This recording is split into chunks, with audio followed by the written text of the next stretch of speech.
اعوذ باللہ من الشیطان الرجیم، بسم اللہ الرحمن الرحیم۔ جمعہ کے دن کا ایک چھوٹا سا عمل کہ جو بہت ہی مختصر ہے، لیکن اس مختصر سے ذکر کو فرشتے بھی ثواب لکھنے کے لیے عاجز ہیں۔ وہ کیا ہے؟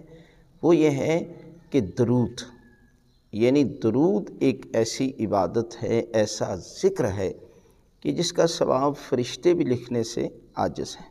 لہذا جمعہ کے دن جو ہے وہ دعائیں قبول ہوتی ہیں، اور حضرت یعقوب نبی، اللہ کے نبی سے جب ان کے بیٹوں نے کہا کہ بابا آپ ہمارے لیے دعا کریں، تو اللہ کے نبی نے فرمایا کہ جمعے کا انتظار کیا جائے، اس لیے کہ جمعے کے دن پروردگار دعاؤں کو قبول کرتا ہے اور پریشان حال لوگوں کی پریشانیوں کو دور کرتا ہے۔ لہذا جمعے کے دن افضل ترین اور مختصر ترین جو ذکر ہے وہ درود ہے، لیکن اس کا ثواب جو ہے وہ فرشتے بھی لکھنے سے عاجز ہیں۔ لہذا آپ جمعہ کے دن نماز فجر کے بعد، اس لیے کہ نماز فجر کے بعد زیادہ قبولیت کا وقت ہوتا ہے، لہذا آپ درود کی تلاوت کریں 1000 مرتبہ، اور اس کے بعد جو بھی دعا مانگیں گے تو خالق کائنات آپ کی دعاؤں کو قبول فرمائے گا۔ لہذا اگر نماز فجر کے بعد نہیں پڑھ سکتے تو پورا